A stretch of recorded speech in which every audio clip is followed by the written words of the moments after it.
Could you just shed more light on what it seeks to achieve? Okay, so again, it speaks to redress, which is why it's very specific to who were the racial groups during apartheid that were specifically disadvantaged. And then we look at, when we're focusing on Black economic empowerment, we are looking at African, colored, and Indian, and the citizens of South Africa or naturalized before 94. So it seeks, for example, in terms of the economy, there was a ceiling as to how you could participate in the mainstream economy, what type of jobs you could have, what type of education you could achieve in order for you to access higher levels of corporate, of the economy in terms of top management, middle management, junior management, etc., and skilled labor. It's mostly looking at redressing those things that were specifically put in the path of Black peoples during that time. Welcome to the Beyond Africa podcast, the only platform where experts share their views on African issues. Ladies and gentlemen, you're welcome to this other episode of the Beyond Africa podcast, and today we're discussing the Black economic empowerment in South Africa, and we're going to look at its impact, what it's all about, and if it has actually worked in South Africa. And our guest today is Sipetile Sekisha, who is an expert in helping companies maximize the advantages of the Black economic empowerment. Sipetile, you're welcome to the Beyond Africa podcast. Thank you very much. Yeah, it's a pleasure to have you here and to discuss about one of the most contentious issues about South Africa. You know, when you talk about South Africa in the modern day, our attention in the media, international media and domestic media, there is a talk about racial disparities. And one of the strategies that have been put in place over the years is the Black economic empowerment to overcome these disparities and create a sense of equality in society. And you've worked on this for about 14 years, I think? Yes, that's correct. So I started at around 2011. So that's just before the revision of the BE codes came into play. But it was an update of the broader based economic empowerment law. It's my understanding that this Black economic empowerment is a broader strategy enshrined in different laws to empower Blacks or historically disadvantaged people in South Africa. So it's not focused on one thing. It has diverse economic sectors that it's working on. Can you shed light on that? So with Black economic empowerment, the main thing was to redress Black South Africans. And when I say Black in this context, I mean who would be called African, colored, and Indian. And the reason there was a demarcation saying African specifically for Black South Africans versus colored South Africans goes back to how all the categories were put together by the apartheid government. So it's not a matter of new terminology being used, but rather saying, okay, how were these various population groups treated during apartheid, and how do we make sure that they get a redress in the new dispensation? So initially... So let me interrupt you a little there. Are you saying that the definition of Black in this context, in these laws adopted after the apartheid government fell, is using the definitions of the apartheid government? Well, when you say the definitions of the apartheid government, it's the racial categories, right? So the racial categories are African, colored, Indian, white. And all these are grouped as Black. So African, colored, and Indian are grouped as Black. All right. So that is how the apartheid government grouped them, and the democratic government has adopted that same definition in order to redress those specific groups that were disadvantaged during apartheid. Because when I read the definition of Blacks, it actually said Blacks, Indians, women, and some other attachments to that. Okay, so that's more on the designated groups. So when you talking about designated groups, it just becomes a little bit wider. So the designated group is everybody who's historically disadvantaged. So that would actually include African, colored, Indian, and it would also include white women and white men with disabilities.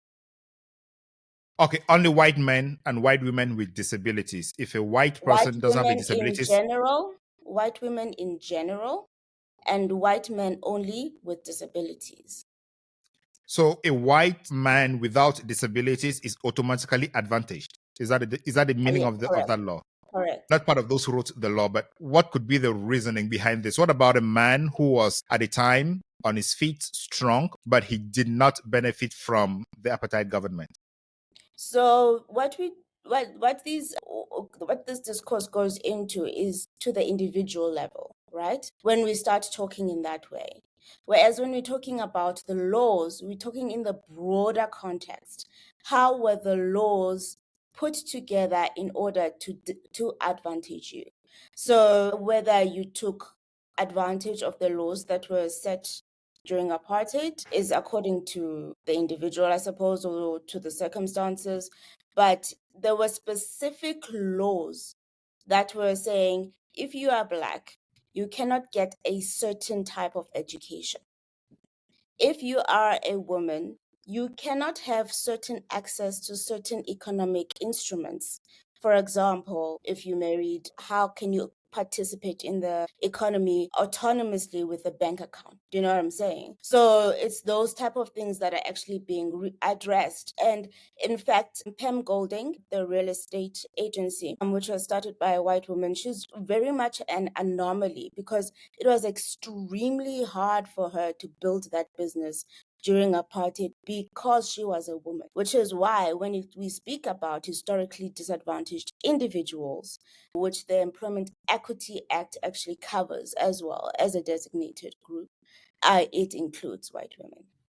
So if you were a white man at the time, the laws favored you, but you did not take advantage of that law. This equity law does not consider you as disadvantaged at the time. Simply Yeah, so ignores if you. we're talking more on a legislative framework. We're talking at a legislative level. So when we're talking at that level, we are saying who was systematically given advantages and who was systematically given disadvantages.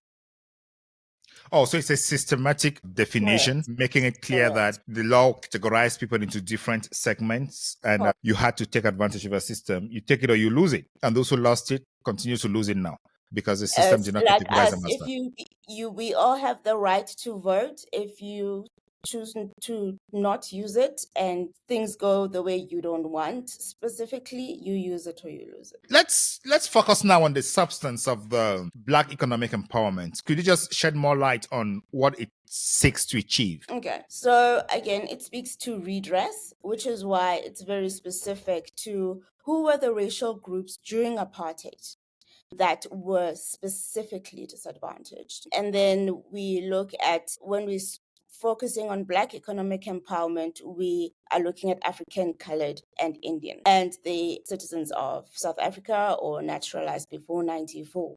So it seeks, for example, in terms of the economy, there was a ceiling as to how you could participate in the mainstream economy, what type of jobs you could have, what type of education you could achieve in order for you to access higher levels of corporate of the economy in terms of top management, middle management, junior management, etc., and skilled labor. So it's mostly looking at redressing those things that were specifically put in the path of Black peoples during that time. And what are those? I know you've mentioned employment and training and education. Are those the only segments where the Black economic empowerment plays a role? Because I believe that there is something around investment. Okay. So when you look at the overall scorecard now, when you're going to be rated on the BEE codes, it starts just the way they look at it is trying to look at Maslow's hierarchy of needs. So at the bottom, it's socio-economic development. So any type of intervention that can assist people to enter the mainstream economy through education, through assisting people with access to health services, to nutrition, etc. So we are looking at that social aspect. So taking care of that level of social needs. And then the next level, when you're looking at more the business side of things, we're looking at enterprise and supplier development. So what Black enterprises are they in the economy, and how can we uplift them so that they can actually participate within the supply chain and our supply chains get diversified? And then if we are looking at those enterprises and supporting them, how do they then become our supplier in order for them to gain access to markets? And then when you're looking more on the employment side, we have skills development, which particularly looks at what type of training are you putting in place? Are we looking at bursaries?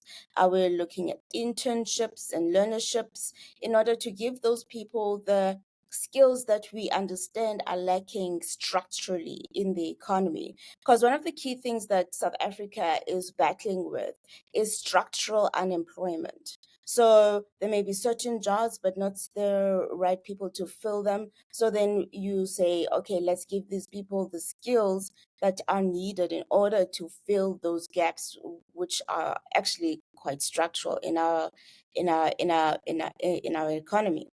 And then when we look at, okay, it's fine, we've given them the skills in order to then access the jobs that are within various companies, and just transforming the profile of those jobs. And then that's what we then look at in management control, where you're going to look at top management, you're going to look at executive management, you're going to look at senior management, middle management, and junior management. So, and then when you get to the top, then that following that hierarchy of needs, then right at the top is ownership. So what type of equity instruments are we using in order for Black people to actually own the means of production within the economy? So, if this system was not put in place, do you think that the white population was going to get more of the jobs in the market, or would market demands actually push the economy to hire who is available and competent to work?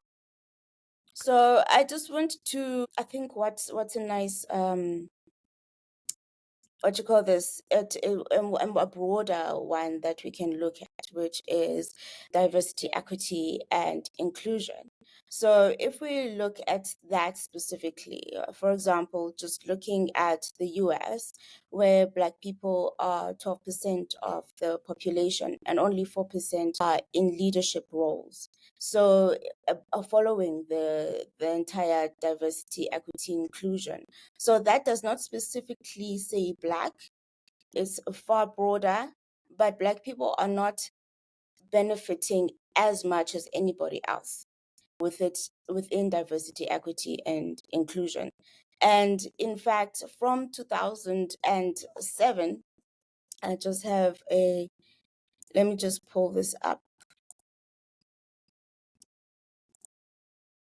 When we look from 2007 to about 2024, the Black middle class has increased exponentially from before the broader based Black economic empowerment rules came into place.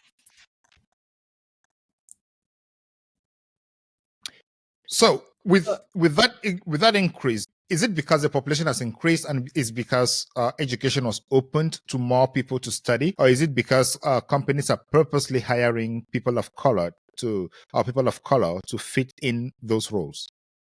What I can say are the two critical things that happened between that time is the increase in internet accessibility and the rise of social media, smartphones, etc. And also at the same time, the introduction of broad-based Black economic empowerment. So the Black middle class grew from about 1.7 million to 4.2 million.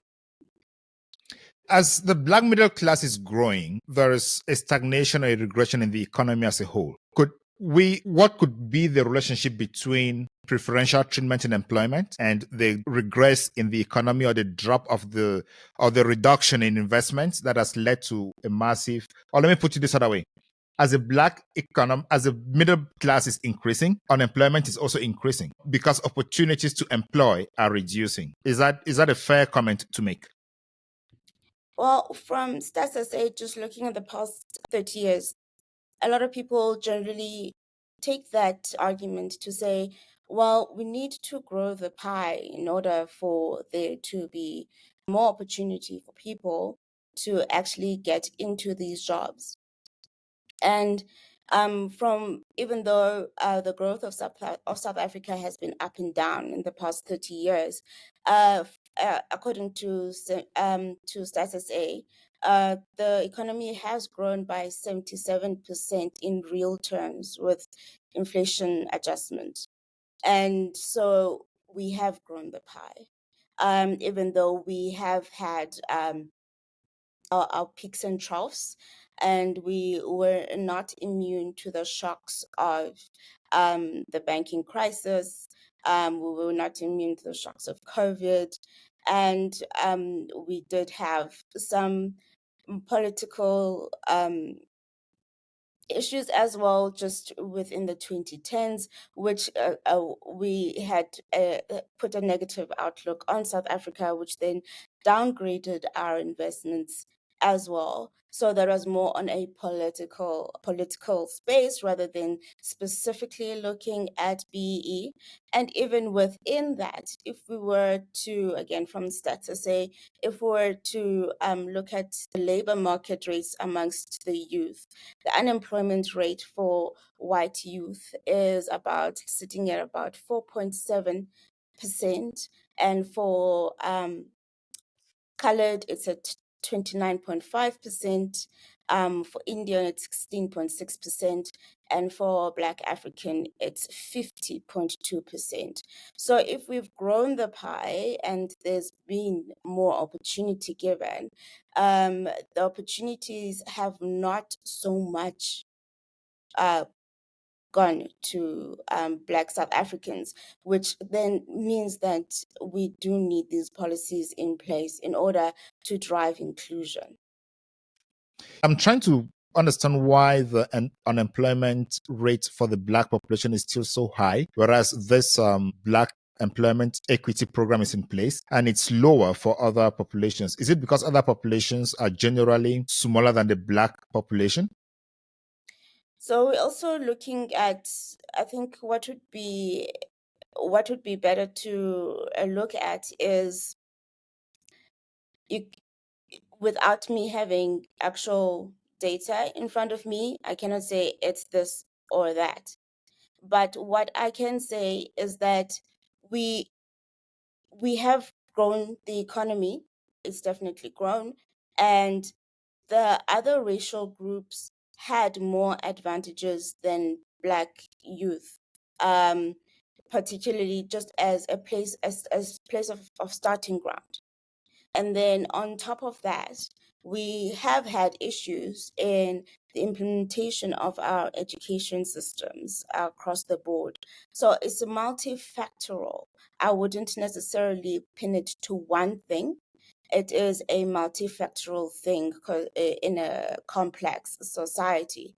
And those things are really what would then contribute to that. And then when you're going to also be talking about the majority of Black South Africans also falling outside of the middle class bracket, then you're asking yourself, fine, they get access to education and primary and secondary school. Do they get a chance to then go and get tertiary education, and what is the access to that, especially talking about the base from which they come from and how expensive it is to actually get into tertiary. And also one of the key things that's also quite pertinent, that you'll then also ask, because now we're looking at more of a level field of education, is that there is more unemployment amongst Black graduates than there are amongst white graduates.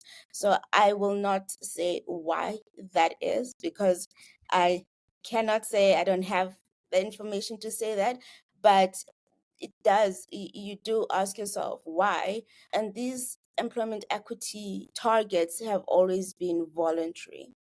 So because Black economic empowerment and equity and employment equity, the targets have been voluntary, then the companies can voluntarily participate.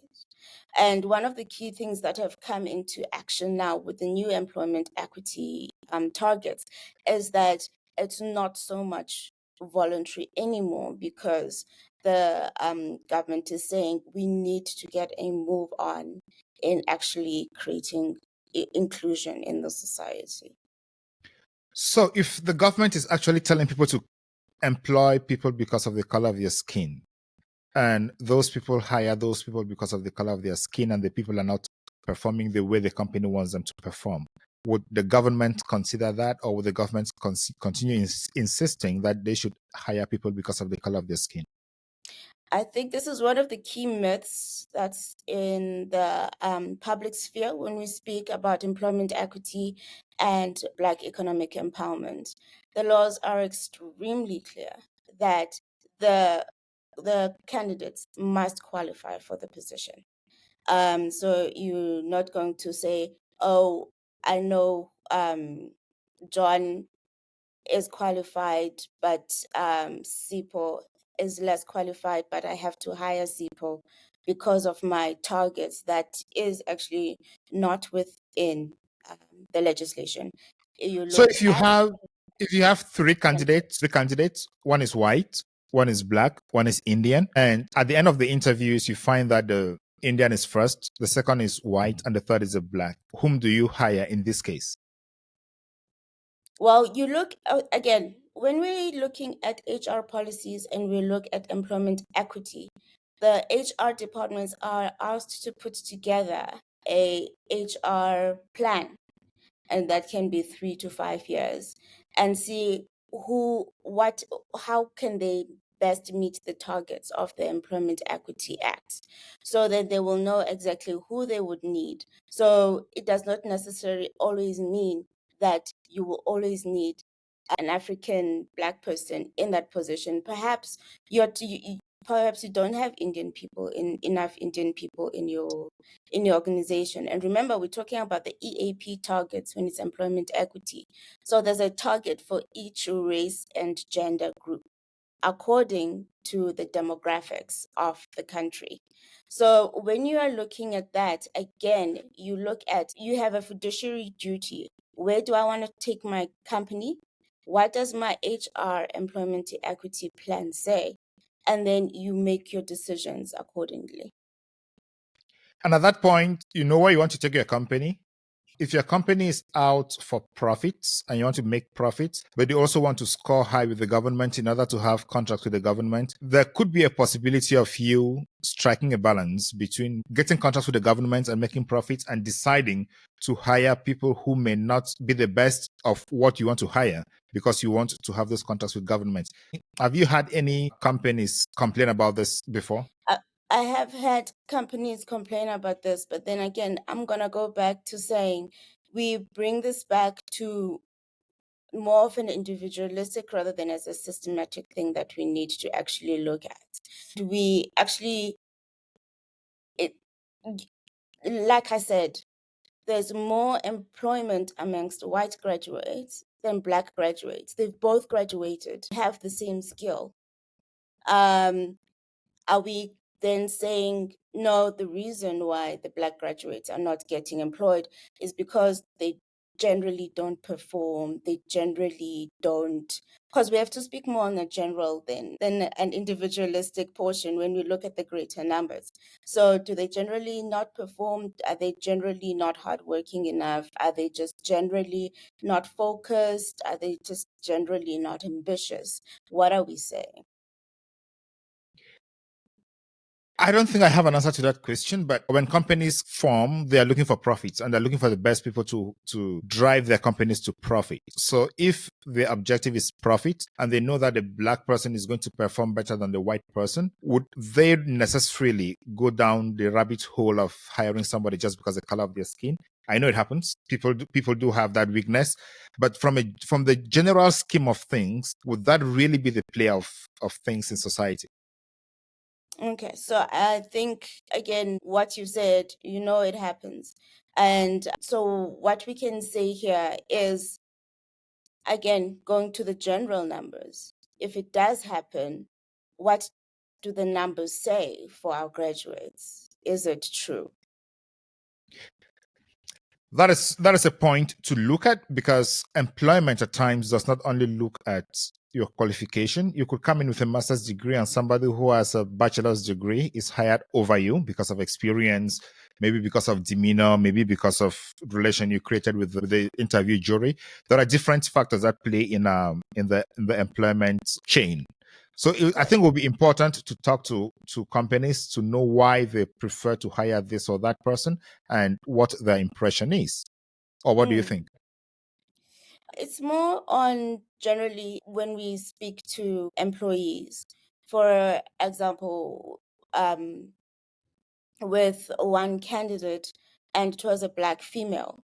She had all the qualifications of the job, and she was naturally the next to be promoted to that job.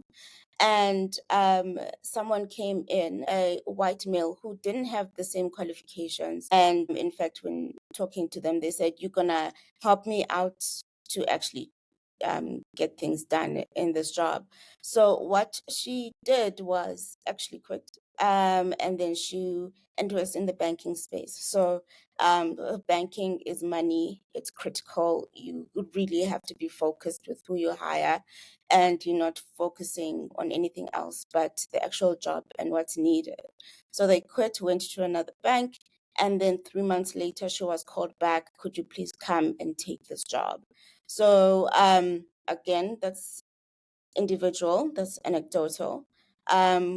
But we can also look at the stats of our graduates not getting access. One of the other things that you will see a lot in job applications is, in job specs, etc., when young people who try to get into certain law firms, who try to get in those very critical um, sectors in the economy, one of the key things that will be said is you must be able to speak Afrikaans. So you get 100 rejection letters because you're unable to speak Afrikaans. To practice law in South Africa, you have to speak Afrikaans. That's not quite. So it's those things that we have candidates come back and speak to us about. So again, as I mentioned before, even before the interview, we don't have broad data on this because nobody is going to want to go. No one. It is so difficult to get the proof. For example, to go to the CCMA to say I've been discriminated in this manner, and in fact,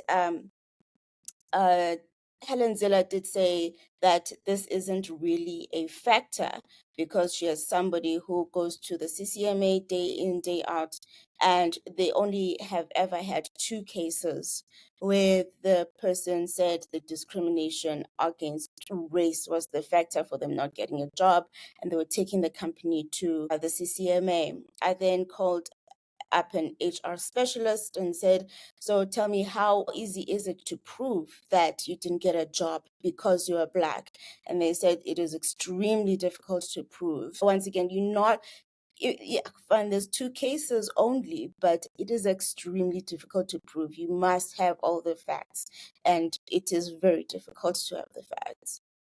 It's really difficult to prove that somebody discriminated against you because of this or that, especially in the sphere of job searching. So it's really difficult, and I won't argue against that. I think the arguments that I hear against the BEE come from the equity ownership of companies and not necessarily the employment ratios. Because whatever the case, the blacks outnumber the whites and all other races. They would always have those jobs, except the companies don't want to make profits.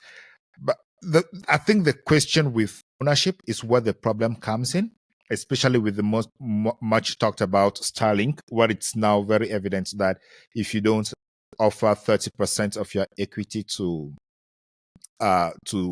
historically disadvantaged persons, it's difficult for you to start up a company.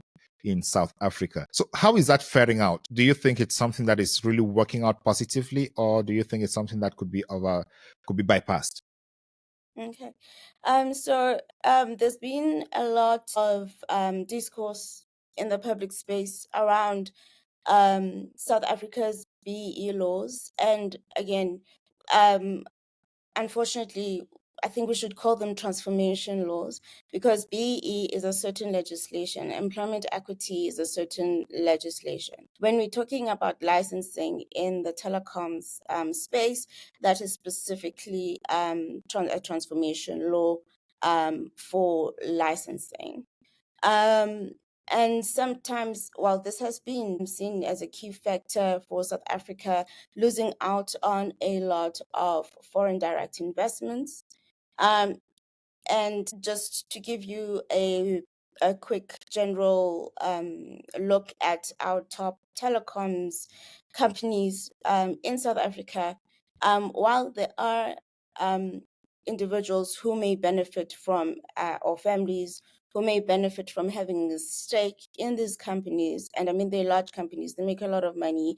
So if you do have ownership in them, you will make a lot of money. So one of the criticisms is that it just creates a black elite and then everybody else doesn't benefit. Actually, one of the major investors in these telecoms is the Public Investment Corporation, with the PIC, and it's actually wholly owned by the government, and it focuses on provisioning social security. So it includes the Government Employees Pension Fund, Unemployment Insurance Fund, Compensation Commissioner Fund, and also the Association Institution Pensions Fund. And other owners of these companies are like your old mutuals and other like big fund schemes. So they actually are benefiting the people who benefit from those funds directly, which is then the broader South Africans, and they own more of these telecoms. So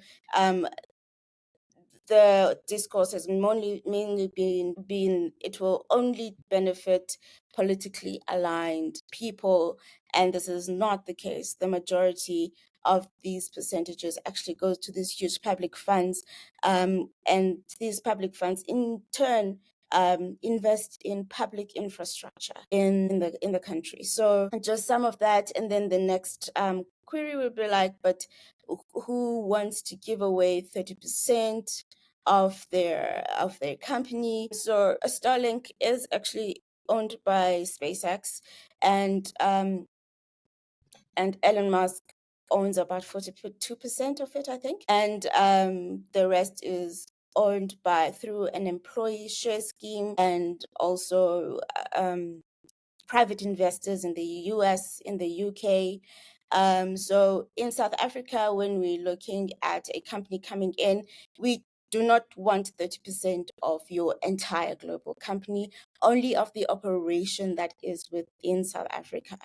And that would be the one. And some of the vehicles for Black ownership is like the PIC, which would most likely be one of the key funds that actually take a key stake. And again, your mutual funds, like your old mutuals, etc., helping invest people's pensions, etc.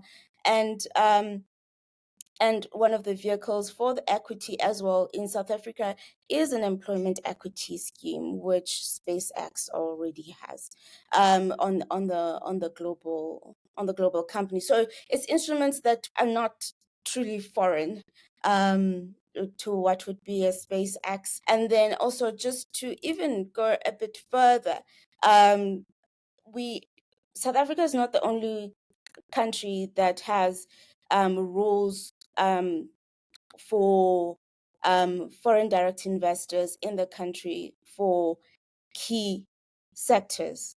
For the US, for example, the telecommunications and media, defense and aerospace, banking and financial services have are seen as key sectors, and in some instances, it would actually require that the foreign direct investment or be no more than 10%, and not, and for indirect to be not more than 25%. You'd have to call in somebody who's more affair with that legislation to give you more information on it. But it's not a foreign concept. And in fact, South Africa, in this case, for foreign companies that are coming in for direct investment, are giving you 70% versus 10% or 25%.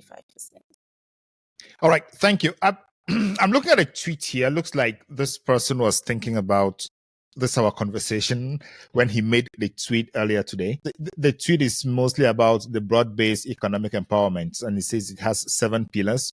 He outlines most of the arguments you've made already.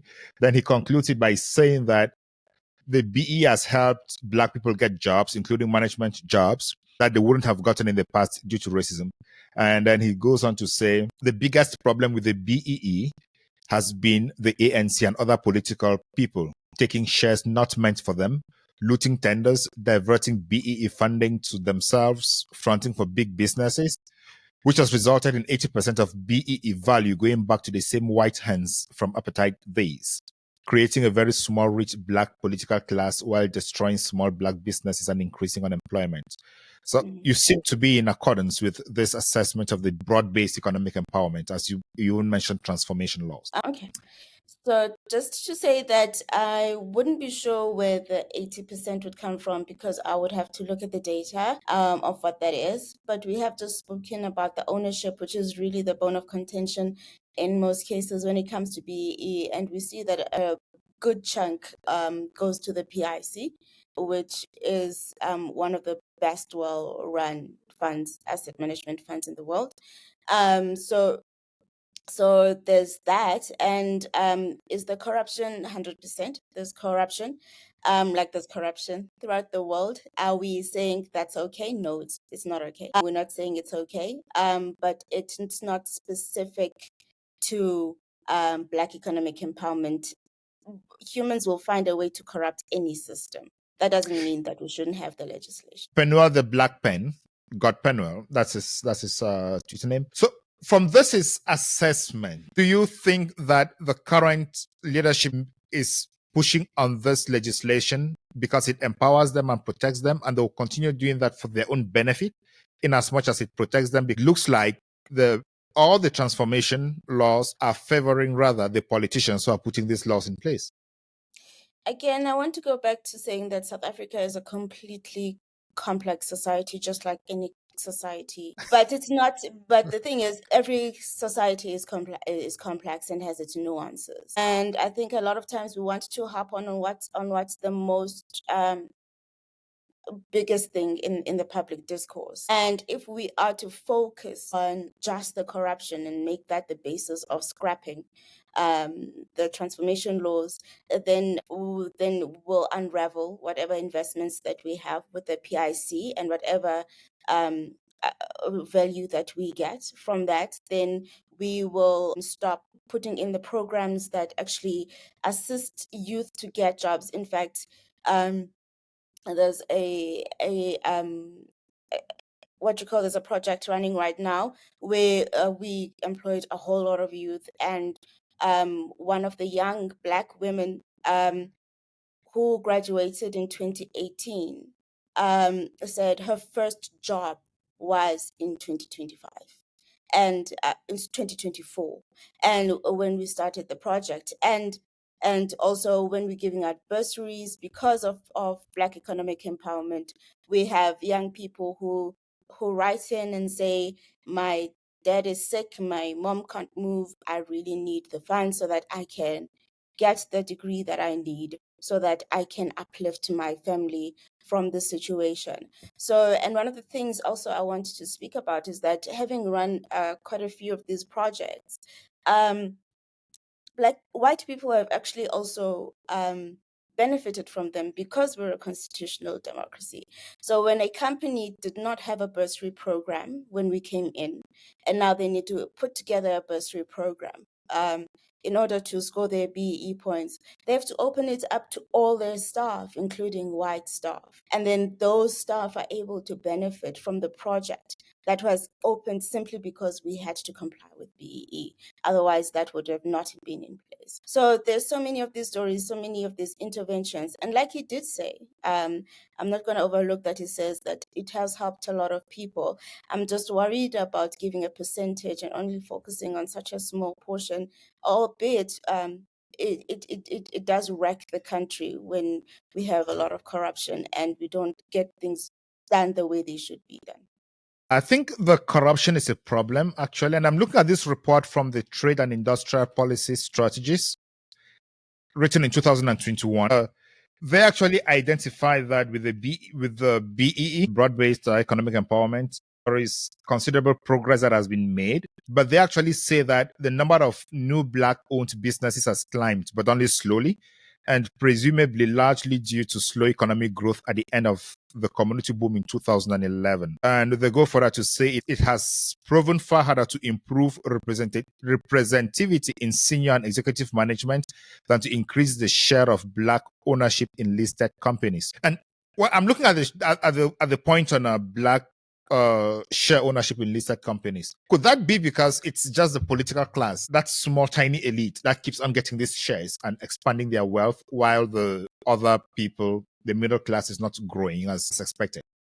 I think if the political class was the only one that was getting these shares, or off of the JSE, we'd probably not have billionaires but trillionaires. Could it not be just the political class and the acolytes? Don't you think so? Pardon? Could it not be just the political class and their friends? Like I mentioned, the biggest Black ownership in these JSE listed companies is mostly companies such as the mutual funds, the pension funds, and a lot of the time when you are buying within these companies, there's vendor financing and other types of purchasing of the funds. So even though they might come at a discount or however the equity instrument is, at the end of the day, you have to buy into the company. So it's and there's a debt against your shares until it's paid off.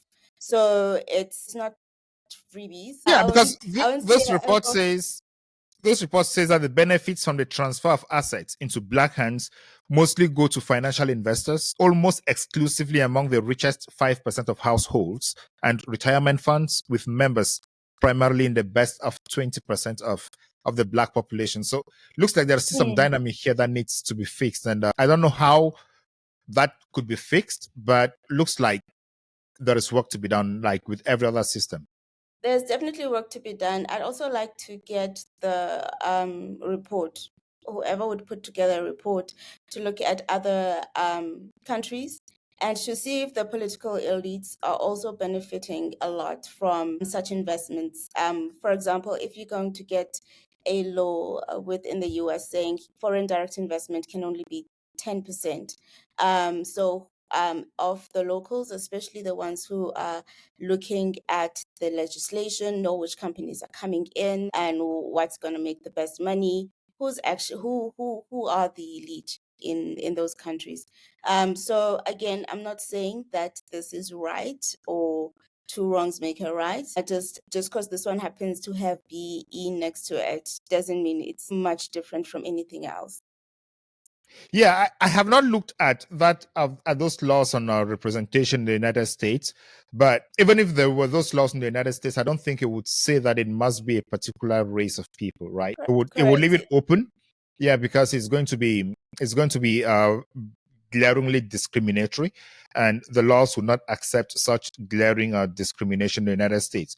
But here it's stated here in South Africa that it goes straight to the white, Yes. to the Blacks. So, And so I'd like to also speak on discriminatory versus redress when we're talking about Black economic empowerment. And just like I said, anybody can take advantage of whatever laws there are. And in fact, we have ESG, we have DEI, which is pushed by global companies. in order, and there is actually a business case for DEI, and yes, they have to actually say race, gender, etc. In order for them to be quite explicit on what they mean by diversity, equity, and inclusion. So when we're talking about foreign direct investments, we're talking about local investment when it comes to the US, for example. So it may not be saying specifically Black, but in South Africa, we do know that we do need, in order for the economy to actually reach its full potential, we do need the majority to have the means of production within their hands. And we're not going to say 100% of Black people are going to have the means of production within their hands, because in every single society, there's going to be owners of production and there's going to be employers. Not everybody wants to be a business owner. It's hard. It's quite a hectic. It's easier to collect a salary. So I think it's just something that we should just be aware of. Again, yeah, that's my take on it. Yeah, talking about the US and the DEI, it's not written in the laws. It's a practice that is growing up, and it's stagnated already, and it's kind of regressing again. But which makes it completely different from the situation in South Africa. And talking about redress, at what point do we know that that the situation has been redressed and we can go back to meritocracy? I'd like to also just speak. We have had in the US the rollback of the civil rights laws that came in directly of people of color asking to get their civil rights, and that is directly it is not just people of color who benefit from it. None of these laws only benefit people of color, even be it like the bursary story that I just told you now. But so there are certain laws within the country that do look at redress, that are put there because of the intention of redress specifically, which have been rolled back. So when are we going to get back to a meritocracy? When do we know that we are at that point so we can scrap the transformation or redress laws? So just so the Association of triple BE professionals has actually is trying to professionalize the sector, and is actually calling it the economic empowerment practitioner role, and not so much a Black economic, because the country is looking at getting to a point where we're looking at overall economic empowerment. And when we're talking about merit, it's one of the words that I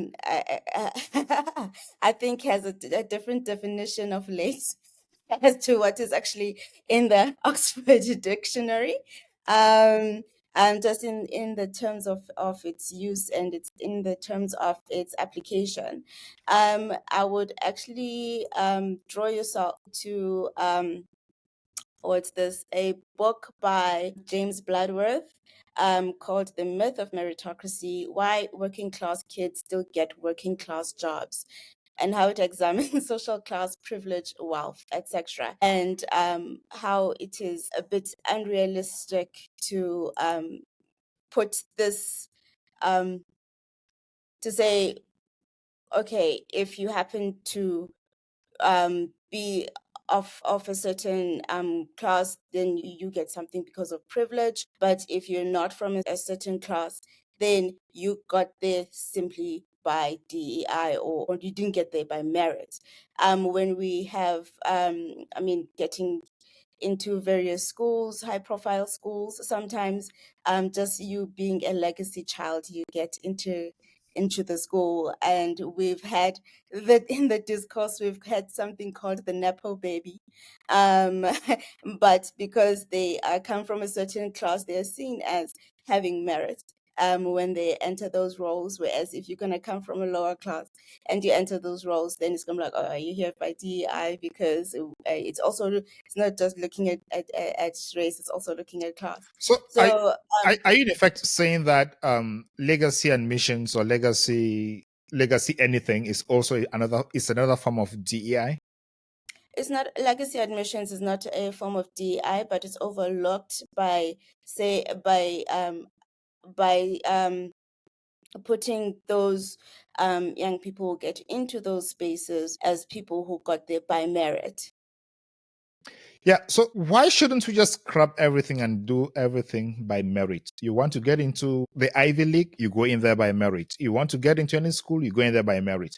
You want to go into any job, you get in there by merit. Is that going to hinder the way society grows? I think one of the key things that we brought up a bit earlier is that merit is looked at because you must qualify for the job in order for you to get it. So if you want to get into the school, you must qualify to get. But when there are, say, we have 100 spaces and we need to hire 100 people or we need to admit 100 people and everybody needs to qualify. And then 110 people and all those people fall within a certain class and there is nobody from the other class that comes in. But then we need to shed off some people who qualified in order to fit in some who did not qualify or those who did not compete following the criteria that was set. Is that meritocracy? Is that qualification still?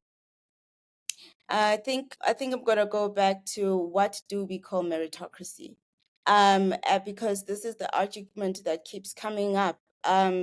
Because when I see someone of a certain class or etc., I don't question their meritocracy, even if when you start working with them, you're like, how did you get I here? don't think it is you questioning the person's meritocracy. I think it's questioning the system that is bringing them in. Because if we say the merit qualification is pass at least answer 60 questions correctly, and then Yes. 105 people of a certain class answer that question correctly, and then the other class we have people who answer 59 questions, and we decide to drop, say, 5 of those who answered all the 60 questions correctly in order to fit in 5 of those who answered 59 correctly. Is that still, that at least from at this point, we say that there is an adjustment of meritocracy because of other factors, isn't it?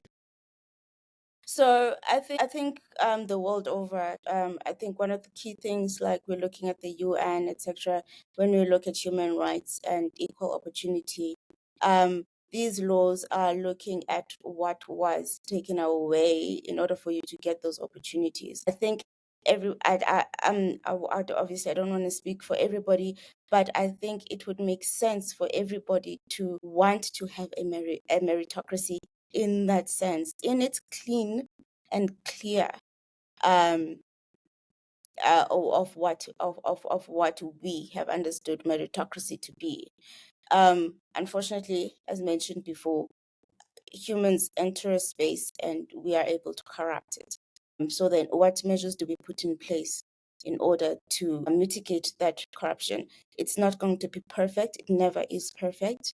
But what do we put in place to actually counter that?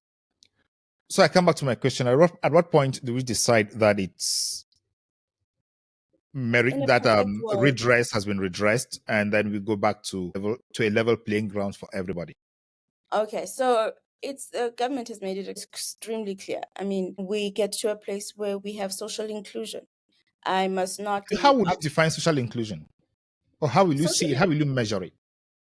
Social inclusion, I think one of the key things we kind of get bogged down on is, here are the EAP targets. We must have exactly 5 African males, 4 African females, in order for us to get it. It's never going to be perfect as according to the numbers. The numbers are a guide, okay, on basically when I go to China, most people in spaces in China, especially top management in government, are they African?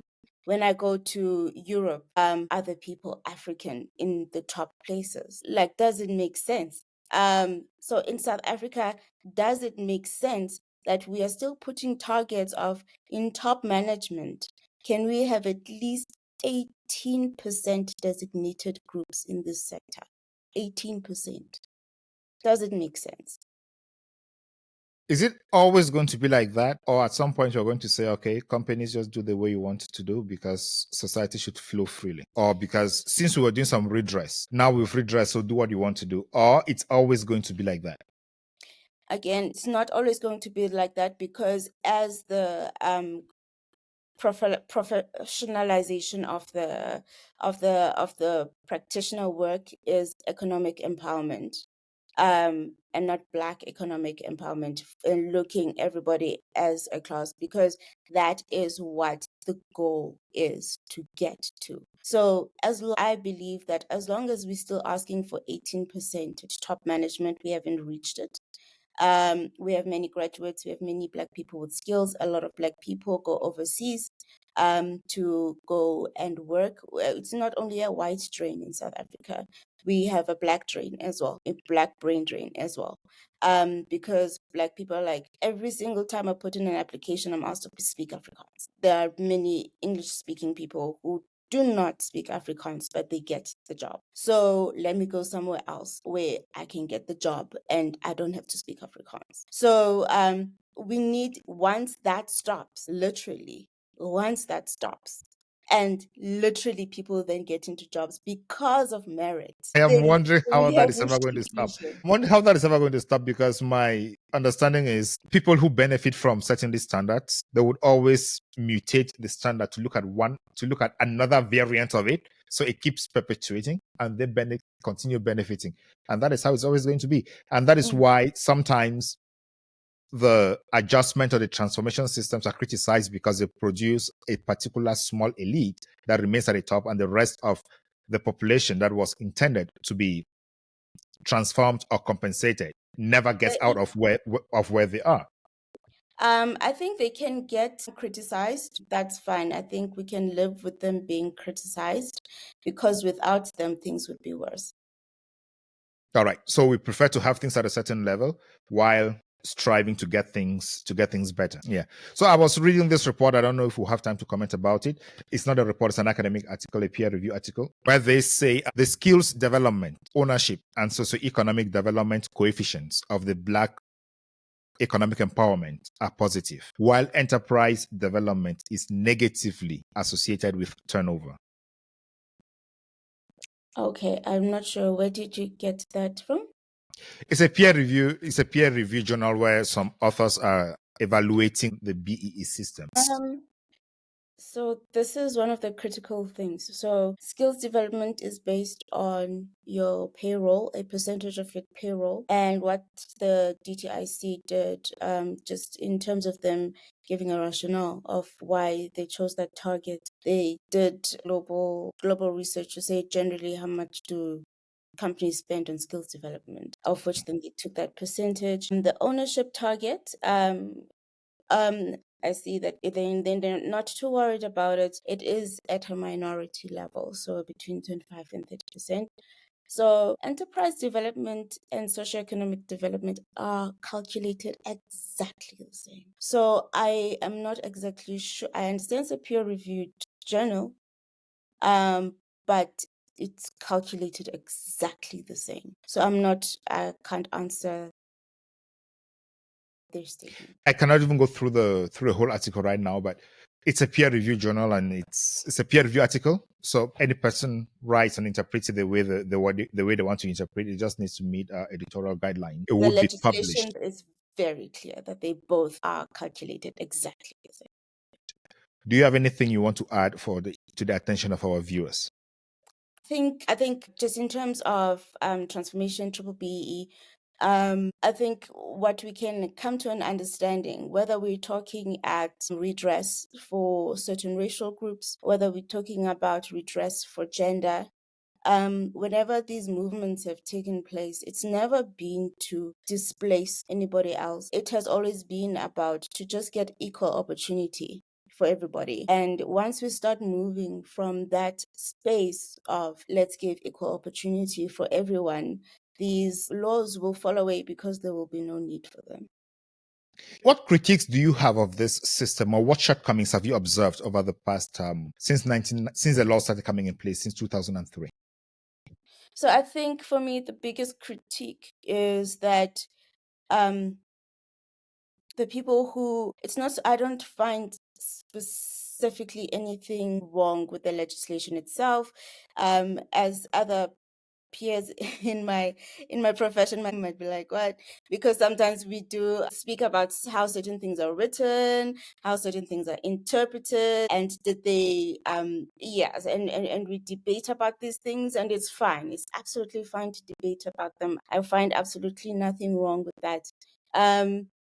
It's the implementation of it, really, and the way it's been tracked hasn't been, I think it was mostly tracked by collecting people's BE certificates, etc. I don't think that really, and pretty much stopping there. I think we need to dive a little bit deeper to actually see how these things are implemented so that we can give the biggest bang for our buck. And I think that's what's coming with the transformation fund, where there'll be an aggregated Thank you. You actually said the law is very well written, but the problem is with the implementation, because anything that is well intentioned has problems with implementation. And the revision or the review of something, of a written text, always comes after it is being implemented. And you said you don't have any critiques to make of the current laws, even after seeing how it is being abused or how it is not being implemented as intended. All right. Thank you so much, Sipetile, for coming to the Beyond Africa podcast. We hope to have another conversation on these issues. As I understand it, the issues around this in depth, I will definitely invite you for another conversation so the viewers get to understand where it is coming from, where it is going to, and the shortcomings that the program has actually brought into the life of South Africans. Dear viewers, thank you so much for watching this edition. And we implore all of you that despite these methods and these systems that are put in place to support us, we should continue working hard, doing our best to be the best of the best, because the African continent is supposed to be the best continent on the world. And we must achieve that by doing the best things and by working hard. Thank you so much, and stay tuned for the future episodes of this podcast.